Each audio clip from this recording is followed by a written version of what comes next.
오늘 하나님이 우리에게 주시는 말씀은 창세기 1장 27절, 28절 말씀입니다.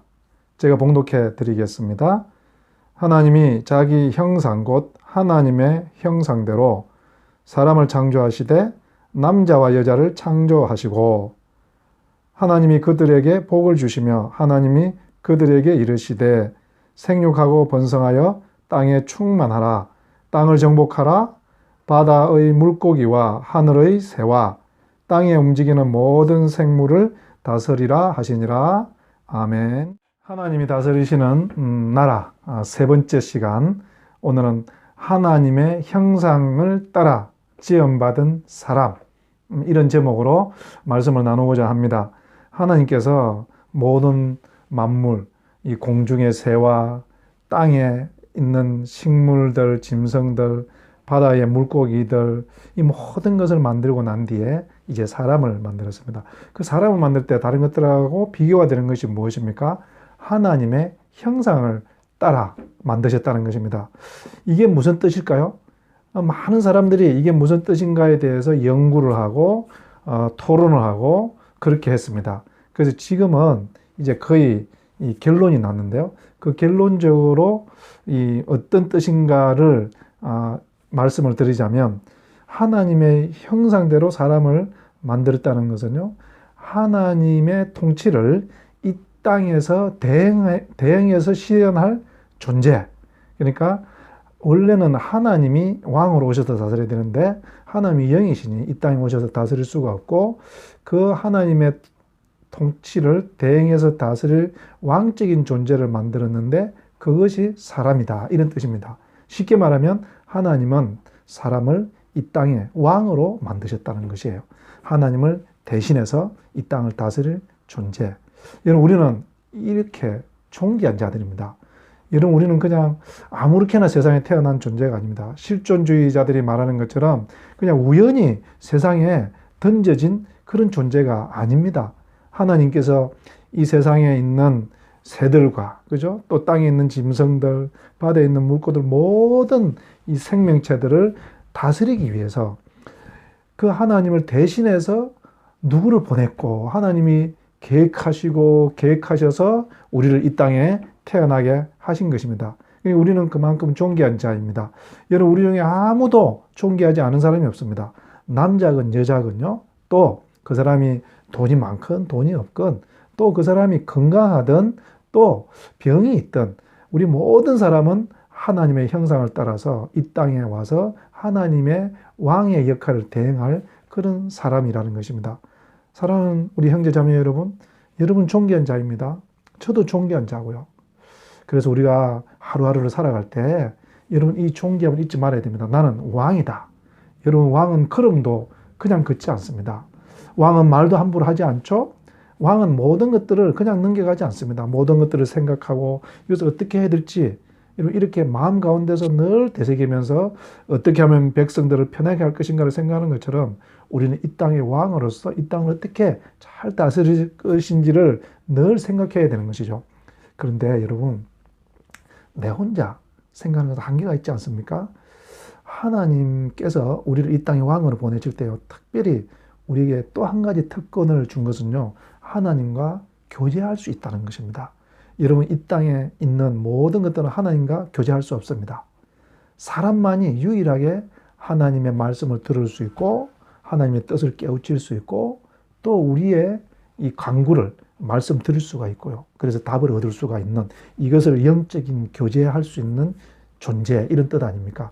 여러분, 하나님이 우리를 이 땅에 자기를 대신해서 왕으로 보내시면서요, 하나님의 뜻이 무엇인지, 우리가 어떻게 이 세상을 다스려 줬으면 좋겠는지를 우리에게 늘 말씀하시거든요.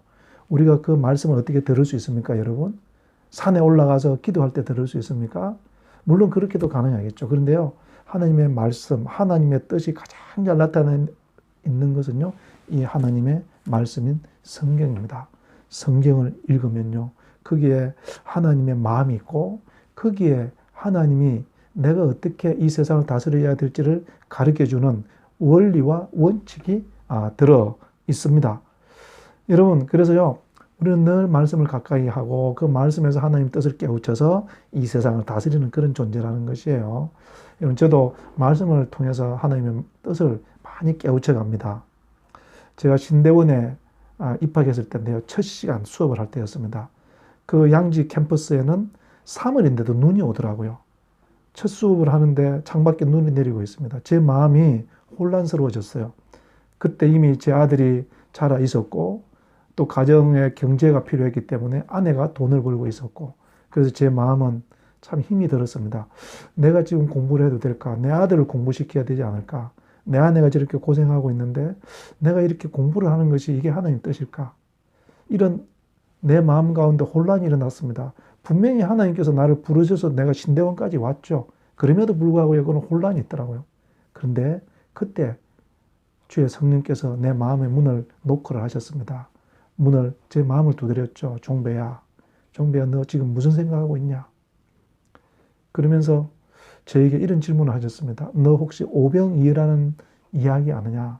그래서 제가 대답을 했죠. 아니 주님, 내가 그 오병이어 모르고 이 신대원에 와 있겠습니까? 이렇게 퉁명스럽게 대답을 했습니다.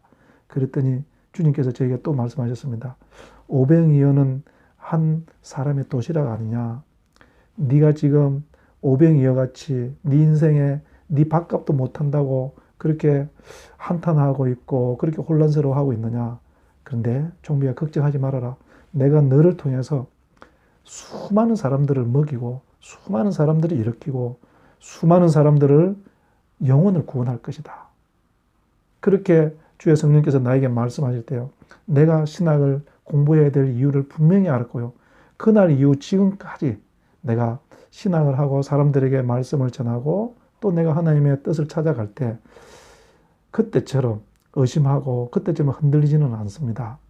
여러분, 그렇습니다. 우리가 이 세상을 살아갈 때 하나님과 교제가 있어야 됩니다. 하나님과 교제하고 어떻게 살아야 될지. 그럴 때 우리가 어떤 어려움이 있을 때 이겨낼 수 있고요. 내가 가는 길이 잘못 가고 있지는 않을까 할 때도 굳센 힘을 얻어서 일어서서 걸어갈 수가 있는 것이죠. 사랑하는 형제자매 여러분, 오늘 하나님의 말씀은 우리에게 두 가지로 말씀합니다. 사람은 무엇인가? 첫 번째, 하나님의 형상을 따라 지음받은 하나님을 대신해서 이 만물을 다스리는 왕과 같은 존재다. 여러분, 우리는 왕입니다. 두 번째는 뭡니까? 우리가 그 왕의 역할을 제대로 하기 위해서는 하나님과 늘 교제해야 된다는 것입니다.